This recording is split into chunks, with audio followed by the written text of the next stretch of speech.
We talk about takeaways from the 2022 NFL Scouting Combine for the Baltimore Ravens and more next year on Locked On Ravens.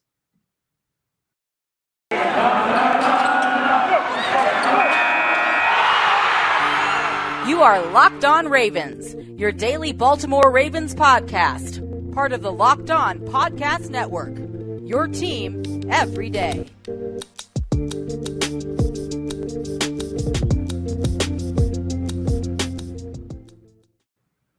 And we've returned here with another episode of Locked On Ravens. I'm your host, Kevin Ostreicher of Ravens Wire. We are, of course, a daily Baltimore Ravens podcast here on the Locked On Podcast Network, your team every day. We're free and available on all platforms. And thank you for making Locked On Ravens your first listen of the day. We're back here on a Taco Tuesday. Unfortunately, no Spencer Schultz with us here today, but it is still me. I will still be talking Ravens football here today. And today I wanted to get into combine takeaways because we did have mock draft Monday yesterday. If you haven't checked out that episode, we talk about a ton of draft prospects and go through a couple different mock drafts, mine included. But today there were a lot of takeaways for obviously a lot of different teams, but obviously with this being a Ravens podcast, I wanted to get into some of the takeaways from the Ravens perspective from positional need value, obviously these players and who the Ravens could potentially look to be drafting at number 14 in the mid rounds and the later rounds as well. So there's a lot to dive into with that. So in the first and second segments, I do want to we'll talk offense in the first segment, defense in the second segment. In our final segment, I do want to get into two more mock drafts that were submitted a bit later. So I didn't see them at the time I actually recorded the show, but they are here now, so I want to dive into those in the final segment to kind of wrap up our mock draft Monday and all the mock drafts that we got on Twitter. So let's dive into all that right now, though. Before we do that, if you're here with us on YouTube in video form, you can see my face and my background and my hair that's kind of not cooperating. Be sure to follow us on YouTube. That means subscribe to the channel, like the video. If you do all that, I greatly appreciate it. We're close to 1,000 subscribers. That is our goal, our first goal here on Locked On Ravens. We're getting really close. Also, be sure to follow us in audio form. So that's Apple Podcasts, Google Podcasts, Spotify. We're on any podcast platform. We put out our content on both forms Monday through Friday at 6 a.m. Eastern Time. Also, be sure to follow me on Twitter at KOstriker34 and the Locked On Ravens account at Locked On Ravens. So let's dive into some of these offensive combine takeaways for the Ravens in terms of the players and the needs, of course. So speaking of needs, the Ravens don't need a quarterback, at least not early. They're not going to be in the market for Malik Willis or Matt Corral or Kenny Pickett or some of those top guys who had strong, not so strong combines, depending on who you're talking about. They could be in the market for a late round quarterback just to be like a practice squad guy. They have their starter in Lamar Jackson. They have their backup. I'm not too worried about the quarterback position right now. Running back, that was more of a sneaky need for them, and we've talked about that before here on this show.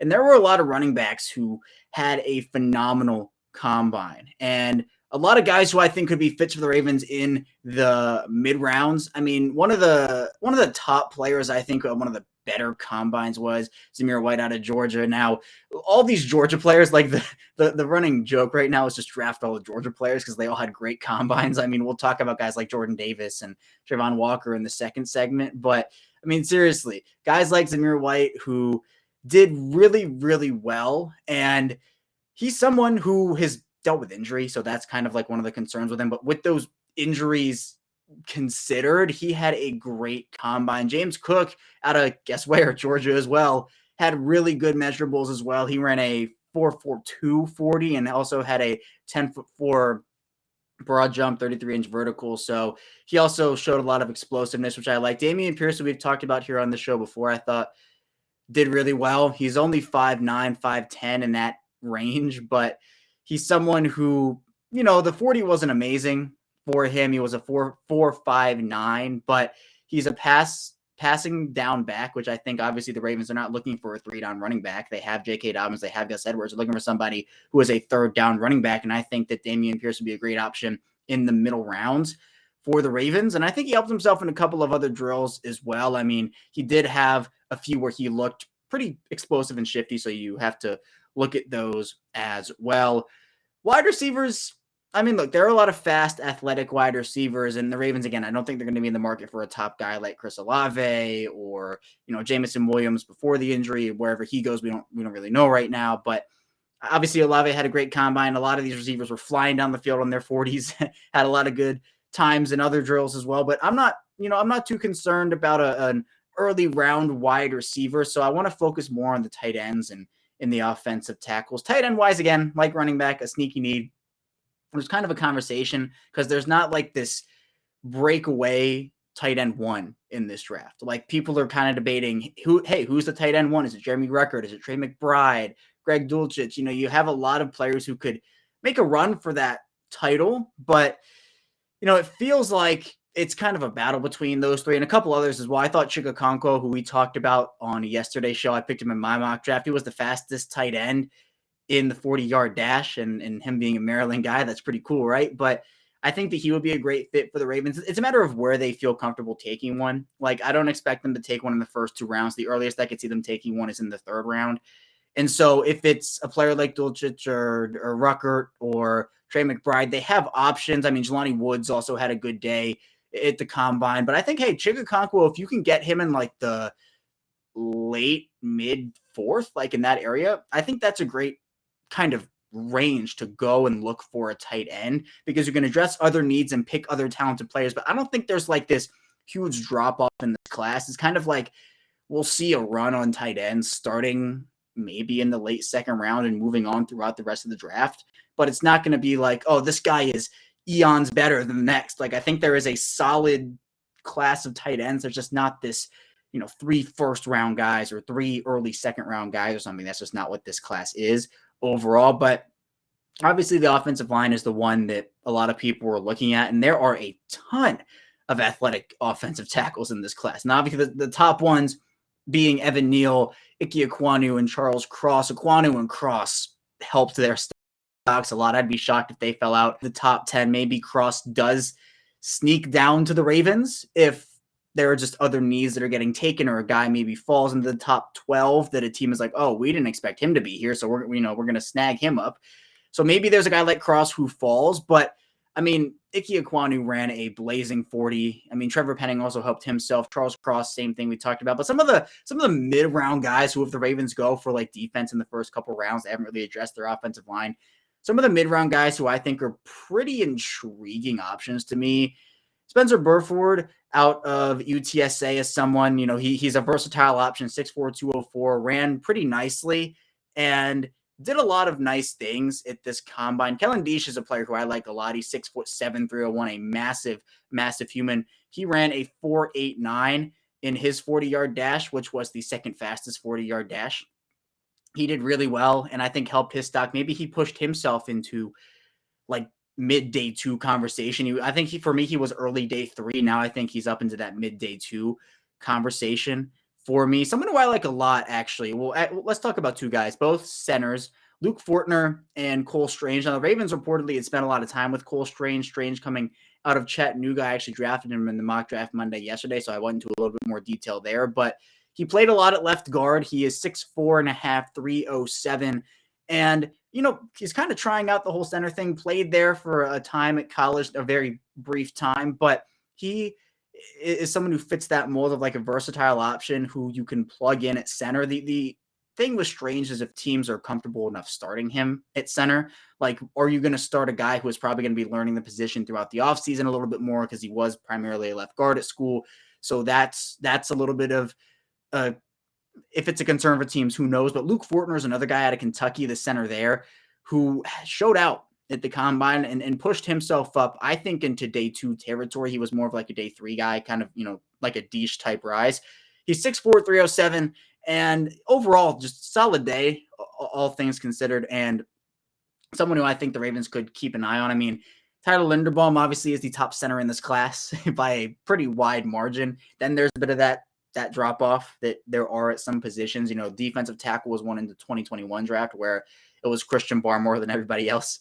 And so kind of here it's Tyler Linderbaum and everybody else, but that doesn't mean there aren't talented players. And I think Fortner and Strange are 2 guys who could, if Bradley Bozeman leaves, and it just seems more likely by the day that that's what's going to happen, unfortunately, and the Ravens don't plug up that position in free agency, I think Fortner and Strange are 2 players who could fill that void for them because they have to have a starting caliber guy. Like, they can't just go into the 2022 season like, oh, we'll wing it at center we can't have Lamar Jackson, my favorite phrase, looking like Odell Beckham out there snagging those one-handed snaps. So very nice players on the offensive side of the ball, but I have a feeling outside of the offensive line, this could be more of a defense-heavy draft for the Ravens. So coming up, we'll be diving into defensive takeaways and player performances at the 2022 Combine. So be sure to stay tuned. But first, I want to tell you a bit about Bet Online. And so obviously, basketball, a ton of basketball. The NBA playoffs are coming up, and the Denver Nuggets in my basketball minute here with me being a Denver Nuggets fan beat the Golden State Warriors last night. Now, the Warriors did not have Steph Curry or Klay Thompson or Draymond Green, who's been injured, even Andrew Wiggins. The Warriors put up a fight, though. And I know a lot of people probably had the Nuggets and had them by a lot, but the Warriors made it a game, and Jokic added to his MVP campaign. So if you're looking to bet on the MVP odds in the NBA, do it with Bet Online. And also, there will be NFL props, of course, trickling in as the draft comes up, free agency, obviously, a ton of fun ones over there. But it's not just basketball. BetOnline.net it also has hockey, boxing, UFC, and Olympic coverage as well. So if you want to, you can head to the website today, or you can even use your mobile device to learn more about the trends in action from betonline.net. Bet Online, where the game starts. We're back here with our second segment of Locked On Ravens. Kevin Oestreicher, your host, still here with you. And we talked about the offensive takeaways from the 2022 Combine for the Ravens. A lot of solid guys at positions of need for them, but the defense is the side of the ball where, again, outside of offensive line, I could see the Ravens going there a lot, going to the well there a lot. Defensive linemen, edge players, corners, safeties. You could even make an argument for inside linebacker if you wanted to. There are a ton of guys there who I think could make an impact for the Ravens. So let's again go position by position and kind of talk about each one. I'll kind of jumble in the edge guys with the defensive line guys because, you know, there are some who are very versatile and can play multiple different positions there, like a Trayvon Walker, who, I mean, he blew the combine away. I mean, he literally blew the combine away. Him and Jordan Davis, two Georgia teammates. I mean, Jordan Davis, for a 341 guy, ran a sub 540. Like, that's incredible. I mean, he might have pushed himself up, you know, and I know I said like, oh, this guy's in the top 15, this guy's in the top 15, this guy's in the top. Well, yeah, there are a lot of guys who help their stock. So I know obviously there aren't going to be like 30 guys taken in a top 10. It's not possible, but in the top 15 range, I'll say. So like, there could be a guy who slips out of that, but I think he helped himself enough. I think Jordan Davis definitely did it. It just, for Jordan Davis, it depends which teams feel like they need a player who right now is just more of a 2-down guy at this point, but showed that he has 3-down potential with all of his combine drills. One of the most athletic defensive tackles in combine history. It's incredible. I mean, on the RAS scores, he scored a 10. He literally did everything well at this combine, and you could look to a team like the Falcons to take him, or maybe one of those other teams there. He could be a fit on the Ravens. But again, the issue with him is, can you justify taking more of a 2-down player at number 14? Or, you know, is there a better option for the Ravens there? That's the big question. I like Jordan Davis a lot. I'm probably trading down a couple picks for him, not into like the 20s. You know, maybe I'm going to like 18 or 19 and taking Jordan Davis, picking up an extra second, maybe an extra third, and then going from there, because there is enough depth at the other positions where, you know, you can kind of look at it and say, okay, well, Jordan Davis at 19 is a dominant 2-down player. Let's go get an offensive tackle in the early second round, or let's go get an edge in the early second round, a corner, et cetera, et cetera. If there's not a guy the Ravens want, they will probably have enough players in their top 14 who are actually available at 14 to make a trade down. But Trayvon Walker is someone who, I don't think he's there at 14. He's going top 10. I mean, it would be very, very, very unlikely that he actually makes it down to Baltimore. If he does, that's like a home run pick. And there are a lot of these home run picks where it's like, hey, if this guy's available, run the card up. Like, just run the card up. That is Trayvon Walker. That is Jermaine Johnson. Kyle Hamilton is one who isn't making it past the top 5, let's be honest. But like, people weren't really impressed with this 40. We'll talk about that in a couple minutes here. But like, those are the players. Derek Stingley, you know, Sauce Gardner. Those are the types of players where you're like, all right, if he's available, run that card up. So there are players like that. Trayvon Walker is one of them. Jermaine Johnson, another one who I mentioned there, who just had a great, great time. Jordan Davis, he's interesting to me. I like Jordan Davis. he's not a 14 player for me. Like neither is Trevor Penning, neither is Trent McDuffie, who, he had a good day at the combine. But again, I'm trading down a couple spots for those guys. And that's a big takeaway for me, is that at the combine, the Ravens will have trade down options. And if there are enough guys where they can say, hey, look, there's no Trayvon Walker here, there's no Derek Stingley here, there's no Sauce Gardner, et cetera, they can trade down a couple picks if they have 5 guys in their top 14 available, let's say, or 4 guys in their top 14 available, move down to 17, 18, 19, and still probably have one of those guys available when they hit that and already have the extra draft capital to move back into the first round or move up in the second round, et cetera, et cetera. Same with the edge guys and, kind of jumbling those in with the defensive linemen, of course. I mean, David Ajabo had a great day. I don't really need to talk about Aiden Hutchinson a lot. He's not making it to the Ravens. I mean, that is a guarantee. But it was cool to kind of listen to those guys talk about how Mike McDonald and even Ryan Osborne, the new Ravens quality control guy, helped them out and were just great assets for them in Michigan. And it was nice to hear that, because we've heard from a lot of other people. And obviously, Hutchinson had talked about him before in interviews, but to hear that at the combine, just kind of reinforcing those ideas, was great.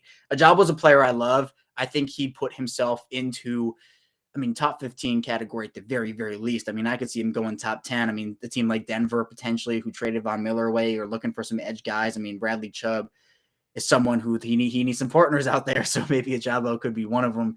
I like Ajabo a lot, though. He is very athletic, very raw, but teams are starting to realize now the ceiling for him is through the roof. Linebackers, there were a couple mid-round guys who I thought performed really well. Troy Anderson was one. Lil Chenal was another one. The inside linebacker position, Devin Lloyd has been compared to Micah Parsons. I don't really view him that way as a linebacker. I don't see the Ravens taking Devin Lloyd. Maybe I'm wrong. There are some similarities to Patrick Queen in his game.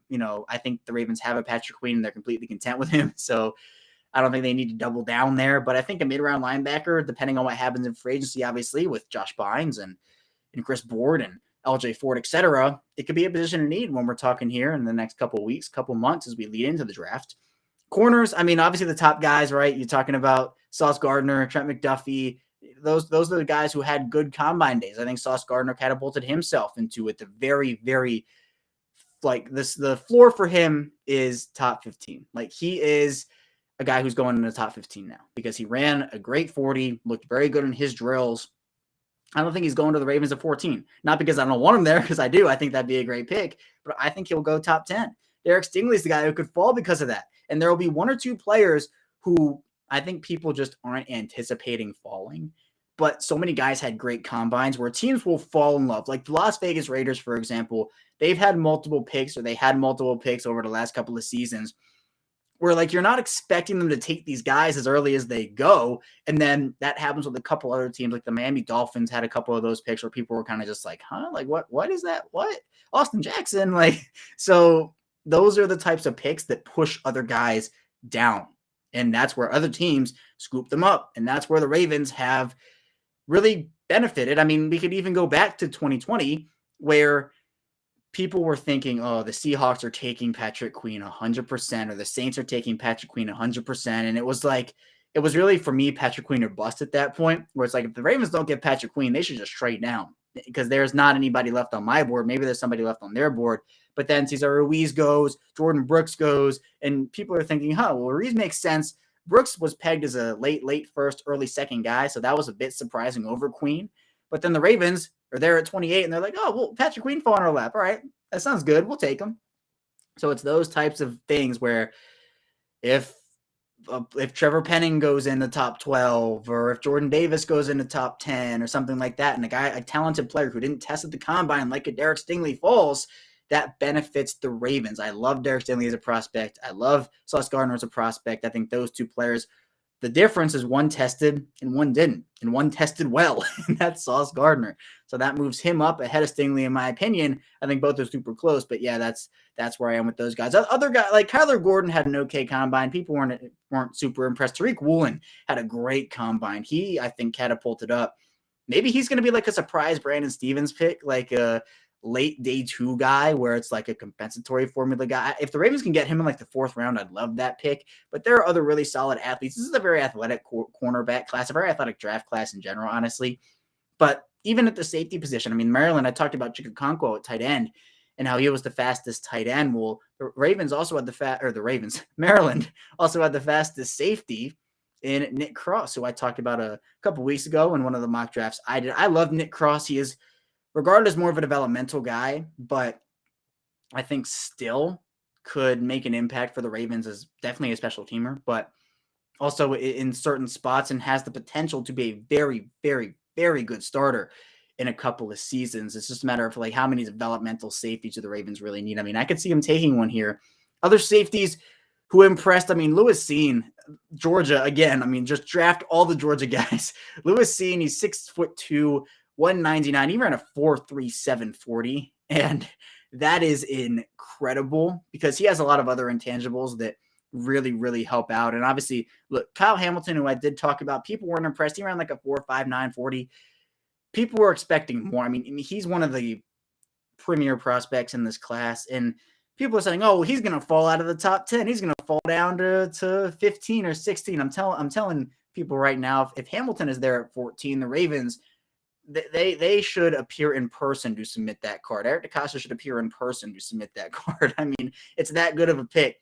He's not getting out of the top 5. I mean, I would be shocked if he's out of the top 5. He is the top safety in this class, one of the top prospects in this class. So, you have guys like Lewis Cine and Nick Cross who impress. Also, Daxton Hill is a very interesting prospect as well. The Michigan connection with Mike McDonald. He is a versatile chess piece, had a really good combine. He ran a 4.38 40 and is very fluid in his movements, honestly. Does have a lot of great ball skills and should be able to do a lot of great things. But also, we've talked about Jalen Petrie here before out of Baylor, 5'11 guy, is very versatile, can move around the field as well. That's another guy who I really, really like. Tyson Anderson, Toledo safety. He's one of the players who ran a 4.36. So it's all these like sub 4.4 guys at safety who you can really do a lot with if you're the Ravens, move them around sideline to sideline speed. You like to see that out of the safety class. But a lot of great prospects on defense. And my overall takeaways from the combine, the big one is the Ravens, they have drafted athletes in recent seasons. I've talked about that before, where we can go back to 2021 and talk about Odafe Owe, who was considered a project athlete. Brandon Stevens, a project athlete, et cetera, et cetera. Like, those are the types of players that the Ravens have generally gravitated towards in recent seasons. And now the Ravens are just swimming in athletes right now because there are so many of them in this draft class. So I'm really excited to see how the Ravens maneuver through the draft class, what they do with their draft capital. But the combine, to me, showed that there are going to be plenty of players available at 14 for them who they can pick and feel comfortable picking, where they're not forcing a need. There are athletes to pick from. They will have a lot of different people to choose from who I think can be the next batch of really, really good Baltimore Ravens. But coming up here on Locked On Ravens, still a lot more to talk about. We'll dive into our final batch of mock drafts from Twitter that we got. So stay tuned for that, and we will be right back. This episode is brought to you by Rock Auto. With the ever-increasing numbers of makes and models, it's now impossible for your local chain auto parts store to stock all the parts you need. Why endure from pointless or seemingly intimidating questioning and wait while the person behind the counter orders the parts on their computer, choosing the only brand the warehouse happens to carry. You have computers with access to rockauto.com at home and in your pocket, and the rockauto.com family is great. You can save time and money when using Rock Auto. They're also a family business, so they've been serving customers for over 20 years, and the prices are reliably low. I know those prices can get out of hand sometimes. Rock Auto, they're really, really low, and they're really easy to find too. You can go to their website. You can find the solution to your auto parts needs, whatever they are. So just go to rockauto.com right now and see the parts available for a car or truck. Right, Locked On, how'd you hear about us? Box to know we sent you. Amazing selection, reliably low prices, all the parts your car will ever need. rockauto.com. We're back here. Our final segment of Locked On Ravens. Kevin Ostrike, your host, still here with you again. Thank you for making Locked On Ravens your first listen every day. Tomorrow, we're going to be diving into a mailbag episode, and we're going to have hopefully a very special guest come on for that. So be sure to stay tuned, but make your second listen Locked On NFL Draft with Ryan Tracy and former NFL cornerback Eric Crocker as they bring the NFL Draft to life every day with insight and analysis on college football prospects and NFL front offices. It's free and available wherever you get your podcast, much like Locked On Ravens. But let's now talk about some mock drafts that we got from Twitter. Only two more here to dive into. The first one coming from Eduardo Flores, who he writes out his picks, and I really like that he does this. It kind of gives a perspective of what he's thinking here. So he goes, disclaimer, this draft is concerning that the Ravens do not re-sign Brandon Williams, Calais Campbell, re-sign Bradley Bozeman. Also, drafted players are top 5 in athleticism for position per RAS. So, number 14 and 45 are both plug and play nose tackle and defensive tackle / defensive end. Number 76 is CB3, considering Anthony Averett doesn't get re-signed. Number 99 is one of EDC's favorites. Apparently could potentially start at left guard depending on B. Cleveland's progression with playbook. 108 is one of the most versatile players in the draft. Plays MLB, big enough to play OLB, fast enough to even play strong safety. Great chess piece for DC Mike McDonald. 117 free safety, who is just as versatile as the last pick. Would be a dream if he is available this late, considering impressive combine numbers. Had him in my last mock draft too. 126 modern day running back who runs with great patience with A+ catch and protects the ball well. 138, 6'4", 252 tight end, who tested really well this past week, primarily blocking tight end. It was an eye for soft spots in defense. Had him in last mock too. Man, that phrase. 140 developmental left tackle, right tackle, who has technique to compete at a high level, just needs to bulk up 20+ pounds to match NFL caliber rush. Number 194, to be honest, could be used at any positional pick due to such a deep draft like cornerback, but speed kills in today's league. Why not draft the fastest ever defensive end in combine history to develop with Lafe Owe? By the way, gives DC Mike McDonald another chess piece in terms of versatility and athleticism. So boom, analysis there from Eduardo. Let's get into the mock draft. 14, Jordan Davis, interior defensive lineman. 45, Logan Hall, edge. 76, Cam Taylor-Britt, corner. 99, Cole Strange, offensive lineman. 108, Troy Anderson, linebacker. 117, Nick Cross, safety. 126, Rashad White, running back. 138, Daniel Bellinger, tight end. 140, Kellen Diesch, offensive tackle. And number 194, Amari Barno, edge. All right, this is a really good mock draft. And I like it because there's not a lot of forcing needs, and I've talked about that plenty of times before here already. But there might be a few who would be a little bit in the why you taking 2 defensive linemen in the first 2 picks without taking an offensive tackle until 140. And that's where I think a lot of people would be like, maybe there should be an offensive tackle taken earlier. I personally don't mind this, though. And again, a lot of stuff here we just don't know. Like, Eduardo put the disclaimer here because we just don't know what the Ravens are doing right now. Like, there's not that. But he says this draft doesn't include, or it's in the scenario the Ravens don't bring back Brandon Williams or Calais Campbell, which would make defensive line a huge, huge need for them. I'm anticipating the Ravens bringing one of those guys back. If they lose both of them, they'll need players. Jordan Davis, again, like me personally, I'd trade down a couple picks. I wouldn't hate the pick at 14. Like, I understand why the Ravens would do it. Logan Hall's a very interesting chess piece. You can move him around a little bit there. I think that's a nice combination to have with Davis and Hall. He can play a few different positions along the line, depending on whether the Ravens want him. Cam Taylor-Britt, I really like as a prospect. He's kind of long. I like his ball skills a lot, and I think that he is very underrated for where he's like not getting a ton of attention, honestly. So I think that'd be a steal. Cole Strange, I've talked about. Troy Anderson, I've talked about. Nick Cross, I've talked about. Rashad White, I forgot to mention him, actually. He had a great combine. Bellinger's a very nice developmental tight end, but if you're looking for like the cross between Mark Andrews and Nick Boyle, your top option's Hayden Hurst, but I think Bellinger would be a nice option, all things considered there. And then Diesch, I think, getting Diesch here is great value. I mean, it's really good value. Like, maybe I'm taking like an offensive tackle at 108, and maybe that's Diesch because I don't think he's going to make it to 140. So this is pretty much getting like a mid to early day 2 guy in day 3, which, hey, that's value. And that can maybe make up for some of the, where's the offensive lineman? Where's the offensive tackle? So I think Eduardo's mind is in the right place here with not forcing needs. The Ravens don't really do that anyway. Like, we don't see them do it all that often. So I think that, and obviously Barno too had that great combine. I mean, the fastest defensive lineman or defensive end in history. So I think this is a great mock draft here from Eduardo. And finally, we're going to talk about a mock draft from Adam Moldover, who says, ended up with a lot of trades used Pro Football Network and getting all the needs. 13 total picks may be a lot, though. Yeah, so let's talk about this one. George Karlaftis, edge out of Purdue at 14. Jahan Dotson, wide receiver at Penn State at 45. Legatus Smith, offensive guard out of Virginia Tech at 76. Mikael Wright, corner out of Oregon at 102. 109, Matthew Butler, DT out of Tennessee. Jeremy Ruckert, tight end at Ohio State at 118. Kirby Joseph, safety out of Illinois at 127. 144, Braxton Jones, offensive tackle out of Southern Utah. 150, Alex Wright, edge out of UAB. 168, Leo Chenal, linebacker out of Wisconsin. 184, Hassan Haskins, running back out of Michigan. 198, Nick Cross, safety from Maryland. And 202, Zion McCollum, corner from Sam Houston.